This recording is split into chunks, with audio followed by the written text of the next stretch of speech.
Breaking news. Herdsmen. High Court bans open grazing.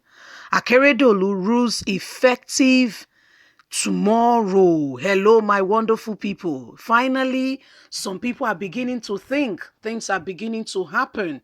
Praise be to the Almighty God, the one who is in charge of Nigeria. We thank you. Thank you very much, because we're not saying, listen, being a herdsman is a fantastic job opportunity. This type of job, you don't need to be employed. You need to rear your cattle and they give birth. So your profit margin is not bound by, particular whatever you want to say. It's a very lucrative business. However, Nigerian government has turned it into something else. It has turned into, we all know what is going on. Let's get straight into the news. Please don't forget to give us a thumbs up. Subscribe if this is your first time. Breaking news. Herdsmen. High Court bans open grazing. Akeredolu rules effective starts from tomorrow. From tomorrow, Governor Rotimi Akeredolu 7 days grace to herdsmen to comply with a slate of rule will become effective. With the rules being challenged by Aso Rock and Maeti Yala, a legal boost for correctness of the order has emerged in a revelation that a 1969 judgment in Abeokuta, Ogun, outlawed open cattle grazing.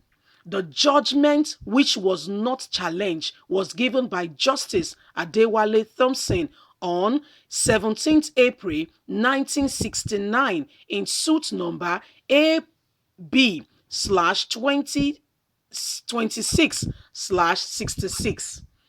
Johnson died in 2004 at the age of 82, his last role in retirement being Secretary of Yoruba Elders Council. In his judgment, the judiciarist pronounced, "I do not accept the contention of deformation of our land, that a custom exists which imposes on obligation on the owners of farm to fence their farm, whilst the owner of the cattle allow their cow to wander into pastures and cause damage. Such a custom, if it exists, is unreasonable and unacceptable.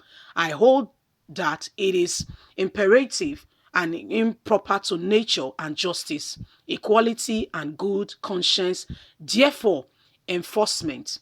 In that it is highly unreasonable to impose bounds on farmlands and fencing of farmland without correspondent obligation respecting the people's position who has gone to their farm, made ridges and fenced it round, for cattle owners to bring their cows, break down the fence and begin to feast on the crops. Subsequently to that, I bound open grazing, for it is not a situation of peace and tranquility, equality, fairness, and justice.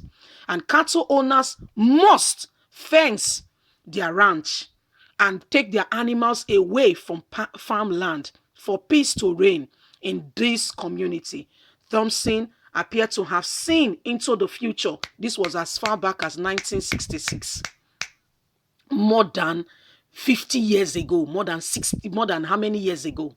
Governor Rotimi rolled out measures to ensure peace in Ondo State on the 18th of January, used a similar language. Today, we have taken major steps to address the root cause of kidnapping in particular and other activities going on in our state, to challenge the security and press and debriefing of our people, victims who have become victims of kidnapping, harassment, and asking for ransoms.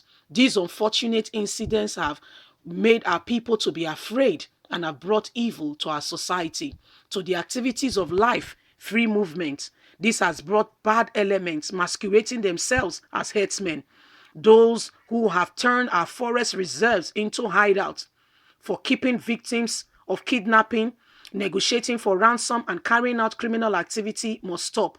As the chief law and security officer of this state, it is my constitutional obligation to do everything lawful to protect the lives and properties of all residents of the state.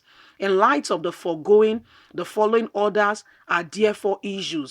All forests reserved in the state are to be vacated by herdsmen within the next 7 days, which effective takes from Monday the 18th January 2021. Night grazing is banned with immediate effect because most farmers and destruction take place in the night. Movement of cattle within the cities and highways is prohibited. Underage grading of cattle is outlawed and is prohibited, no more accepted in Ondo State. Our resolution to guarantee safety of lives and property within the state should remain uttermost as security agencies has been directed to enforce the ban. It is unusual for our administration to watch in the face of people being killed who we have pledged to serve and to protect. This administration has been graced and has given a grace of 7 days to those who wishes to carry out their cattle rearing and business in the state to follow the appropriate authority. The 7 days grace expires on Monday. Officers of the State Ministry of Justice said the Ondo State government direct the legal basis of this action and are not the federal government has said it is not constitutional, but two legal institutions, including MB of Nigeria, said it is very constitutional. One of the Land Use Act, part of the 1999 Constitution, which vests the control of the land in the state on governors. The other legal institution is the 1969 Trade Cattle Tax Law of Ondo State, enhanced in the West the same year that Justice Thompson made his historical judgment. In interview with Nigerian Tribune officers, provides the Act. Section 12, subsection 1 of the same Act also states that it shall be unlawful for the governor to grant a license to any person to enter upon any land, and expand further that subsection 5 therefore clearly states that governor may cancel any such license if the license fails to comply with the condition of the license. The word license hereby simply means permit. Basically, therefore, it is written in the power of a state governor to grant a license, permit, or right to anyone to enter its land within the state, or to cancel and withdraw that same permit or license if any violation of the law is committed. It goes therefore to say, therefore, that the governor can impose condition to anyone who enters the state, whether licensed or not, if they commit an atrocious act. Guys, it's happening. Leave us a comment. God bless you. Bye for now.